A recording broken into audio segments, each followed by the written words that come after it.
This is the new iPhone 17 Pro, Apple's latest addition to the Pro model lineup. And in my opinion, this is a small, portable cinematic camera. And to prove just how good this phone is, I will use it to record myself this entire video. I hope you enjoy.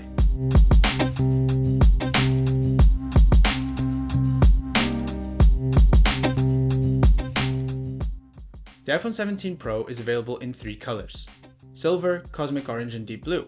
I'm a very big fan of cosmic orange. It's a fun new bold color from Apple's end. On the iPhone 17 Pro, you now have ceramic shield on both the front and back facing glass, so it's a little bit more durable for those people who make more adventurous and risky videos.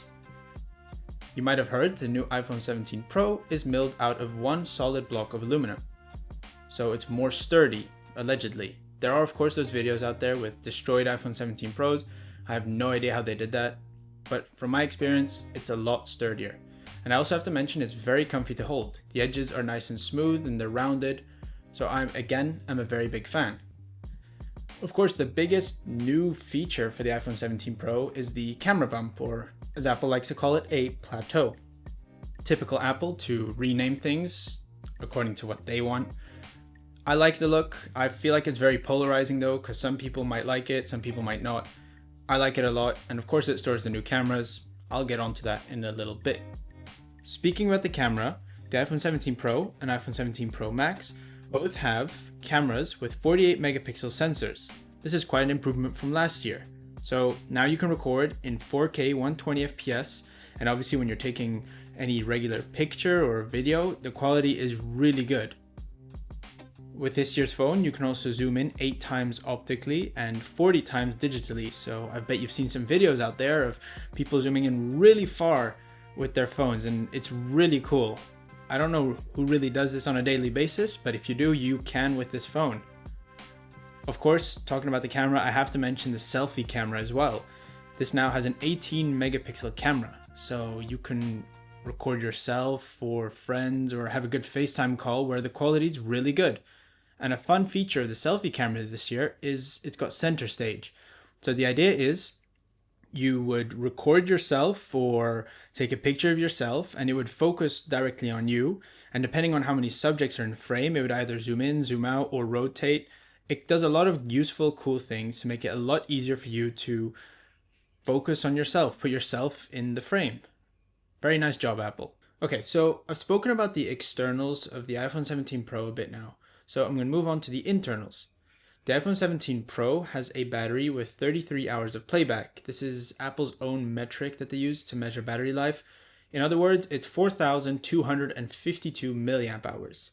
This is quite a lot. And if you buy the iPhone 17 Pro Max, you'll have 5,088 milliamp hours. So really good hours. So you're going to get quite some use out of your iPhone 17 Pro. I do have to mention this one thing though.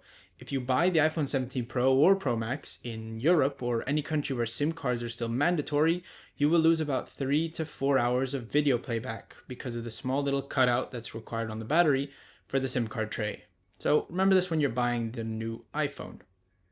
Something else to mention is the storage. Every iPhone 17 this year, so 17, 17 Pro or Pro Max, has a base storage of 256 gigabytes. So that's a big thumbs up in my opinion, because everyone needs a lot of storage these days, and definitely if you're shooting really good quality videos, storage will be very, very useful. Just like every other year, the iPhones have a new Bionic chip. And in the case of the 17 Pro, this is an A19 Pro Bionic chip. So again, it's quite a bump in specs and it's really good. I'm not getting into that, I'll show it on the screen now. It's really good, I'll put it that way. Along with the chip, of course, there's sometimes some heat.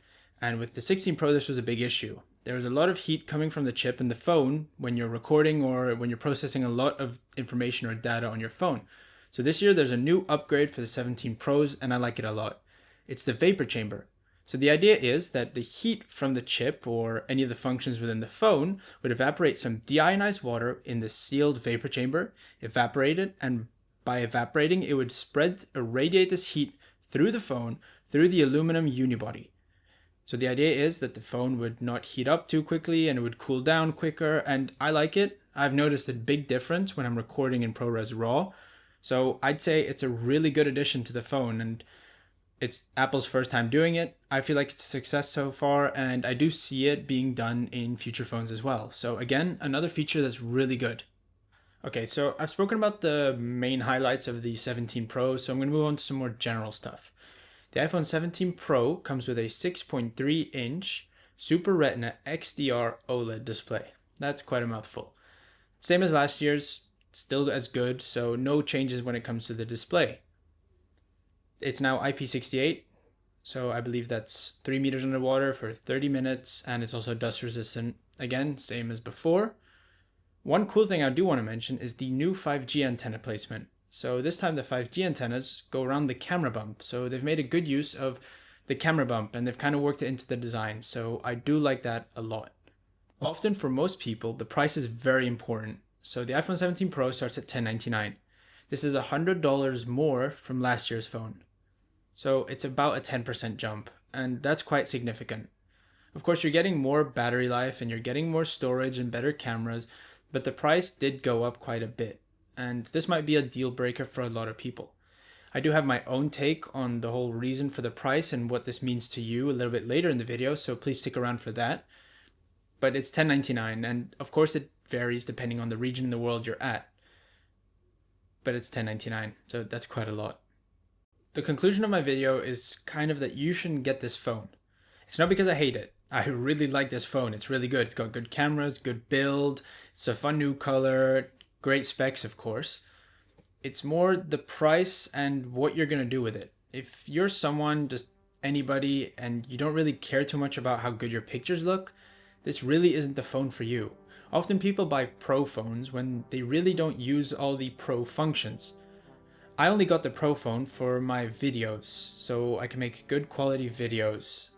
But most people don't do that. And from what I've heard, the base 17 is just as good as any other phone. Definitely if you're only just using the basic features of it. The 17 has 2 cameras, it's got Pro Motion, so it feels really smooth. But if you get the Pro, you don't really need these features. Or I believe you won't need these features. Most people do not record in 4K 120 FPS on a daily basis, so you don't really need the phone. That's just my take, of course, because I do really like this phone, but do realize that maybe some of these features will be quite useless if you purchase them and you will never use them. Then you can save $100 or $200 and buy the base 17.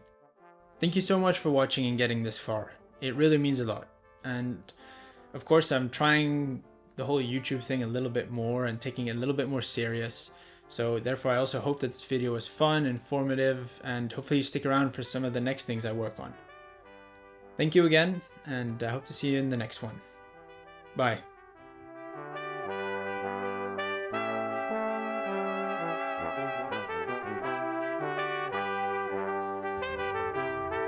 Boom.